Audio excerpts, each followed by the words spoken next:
In May 2019, for the first time in history of independent India, a former Foreign Secretary was rightly given the charge as External Affairs Minister by PM Modi, and there was much optimism among political analysts that he was the most suitable person for the job. Almost 5 years later, he has become one of the most popular cabinet ministers in Modi government. Youth of the country resonate with him because of his brutal comebacks.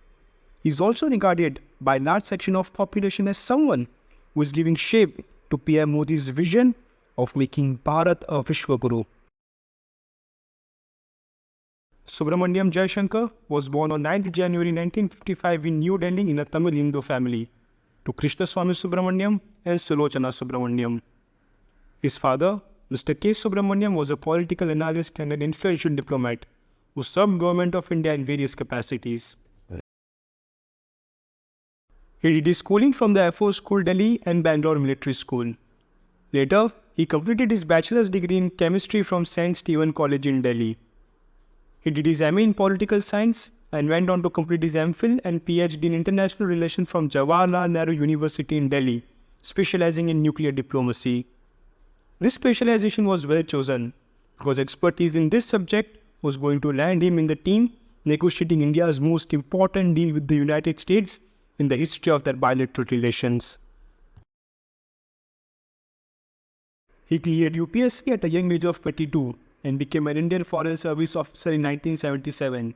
And as of 2024, having a career spanning over 47 years, he has not only been a close witness to Bharat's rise in global affairs, but have also contributed zealously for consolidating Bharat's footing in a world where unpredictability in geopolitics has only increased. His very first posting was in Soviet Union. He speaks very fluent Russian, and because of experience gained while working in Soviet Union, his understanding of the nuances of Indo-Russian relations is robust, and thus he is very well placed to maneuver relations in these turbulent times. He was part of the team that saw the dispute regarding US nuclear fuel supply to Tarapur power station in India. He later served in Sri Lanka and was also political advisor to Indian peacekeeping force, which were stationed in Sri Lanka during Sri Lankan civil war between LTTE and Sri Lankan government. When he was serving in Japan, it was second largest economy after the US, and this period saw souring of ties between the two countries because of India's nuclear test in Pokhran in 1998. But Mr. Jaishankar was able to revive relationship, and PM of Japan also visited India during this period, which strengthened the relations between the two nations. He served as India's ambassador to Czech Republic from 2001 to 2004. Between 2004 and 2007, he played an important role as a part of the Indian team that led negotiations on India-US civil nuclear agreement, which is considered as a watershed event in the bilateral relations of both the countries. Reportedly, his father, Mr. K. Subrahmanyam, might have played a formal role in helping the program. Later, between 2007 and 2009, he served as High Commissioner to Singapore, and even here, he played a key role in implementing the crucial Comprehensive Economic Cooperation Agreement. Mr. Jaishankar is India's longest-serving ambassador to China. He served there between 2009 and 2013. He helped improve relations on economic, trade and cultural front, and also managed Sino-India border dispute. He has advocated the stance that Indian businesses operating in China should be given better market access.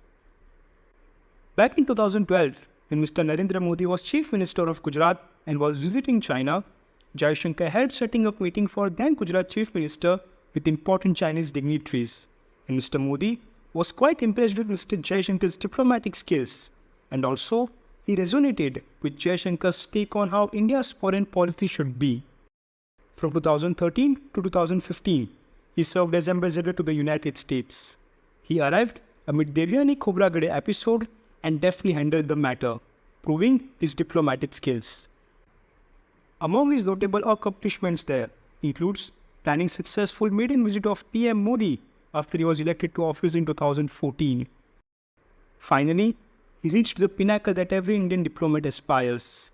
He became India's 31st Foreign Secretary in 2015 and served till 2018. After his retirement from Indian Foreign Service, Mr. Jaishankar joined Tata Sons as President of Global Corporate Affairs. During his career as diplomat, he served in Soviet Union, China, and the United States, and is familiar with the niceties of all the three nations, which are also at the center stage of global politics today. And the need of hour was someone who could take Indian foreign policy in the right direction with his foresightedness and experience. And Mr. Jaishankar was definitely a suitable pick for the job. He was sworn in as External Affairs Minister in May 2019 in second Modi government. He became Member of Parliament for first time in July 2019 when he was elected to Rajya Sabha from Gujarat. His term has definitely been a roller coaster ride, with global political situation more volatile than it ever was, because of emerging trends such as reversal of globalization, a more assertive China challenging the US-led global order, and increasing risks on global security apparatus, like war in Europe and unrest in West Asia, with consequences on trade as well. He has two brothers with accomplished careers. His brother, Mr. Subrahmanyam, is a historian appointed to Irving and Jean Stoll Endowed Chair in Social Sciences at University of California. His second brother, Mr. S. Vijay Kumar, is an IAS officer. His first wife, Mrs. Shobha Jaishankar, passed away due to cancer. Later, he remarried to Mrs. Kyoto, who is of Japanese origin. He has two sons and one daughter. His proficiency in understanding geopolitical dynamics. Not all IFS officers can become Foreign Secretary, and the fact that he not only became a Foreign Secretary but also External Affairs Minister shows how much competent he is and understands the nitty-gritties of Indian foreign policy like no one else. Communication skills. We have listened to Mr. Jaishankar, and the clarity with which he articulates his thought and also answers the most absurd of the questions is impeccable. He has been able to communicate India's foreign policy on world stage in most assertive yet simplest of ways. His readiness to accept change. Not many diplomats can become politicians because of their inability to transition from former to latter. But Mr. Jaishankar, in his book India Way, talks about how realism is the most pragmatic approach for India. An illustration of this realism or realpolitik approach was seen when, in the wake of Russia-Ukraine war, how India did not toe the line of West when the West asked India to downgrade its ties with Russia. But keeping the interest of its citizen its top priority, Bharat continued importing cheap Russian oil, thus keeping the burden of high inflation off the shoulders of Indian households.